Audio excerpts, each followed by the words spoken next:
Good morning and welcome to our daily meditation from the Centre for Action and Contemplation.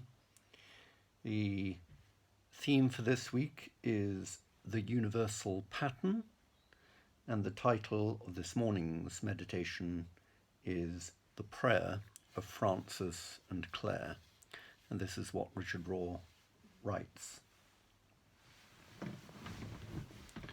Both St. Francis of Assisi, who lived between 1182 and 1226, and St. Clare, who lived between 1194 and 1253, let go of their fear of suffering, any need for power, prestige, and possessions, and any need for their small self to be important.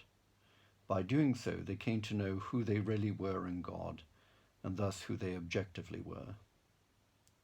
Such a profound ability to change is often the fruit of suffering in various forms of poverty. The small self does not surrender without a fight to its death. If we understand suffering to be whenever we are not in control, then we see why some form of suffering is absolutely necessary to teach us how to live beyond the illusion of control and to give that control back to God and the flow of reality. This counterintuitive insight surely explains why these two medieval dropouts, Francis and Clare, tried to invite us all into their happy run downward to that place of poverty and powerlessness where all humanity finally dwells anyway. They voluntarily leapt into the very fire from which most of us are trying to escape, with the total trust that Jesus' way of the cross could not and would not be the wrong path. By God's grace, they believed that they could trust the eventual passing of all things and where they were passing to. They did not wait for liberation later, after death, but grasped it here and now. Franciscan sister Elia Delio writes, Francis's life indicates that if we persevere in prayer, we will find God in the center of our lives, and the bitter will become sweet, as when Francis kissed a leper.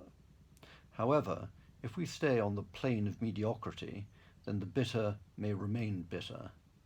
To trust in the power of God's grace through darkness, isolation, bitterness, and rejection is to be on the way to becoming prayer, because it is the way of freedom in God. For prayer, that deep relationship of God breathing in us, requires change and conversion. And where there is change, there is the letting go of the old and the giving birth to the new. To pray is to be open to the new, to the future in God. The way to life passes through change and ultimately the change from death to life. Prayer is the way to life because in prayer we are invited to change and to grow in love. I find myself in prayer much of the time right now, not simply because of the limitations of our current circumstances, but because I want to be a witness to such divine freedom. I believe it is this kind of prayer that may keep us from simply hoping things quickly return to normal, though that is a comforting thought to many, and instead praying for the courage to change and grow in love.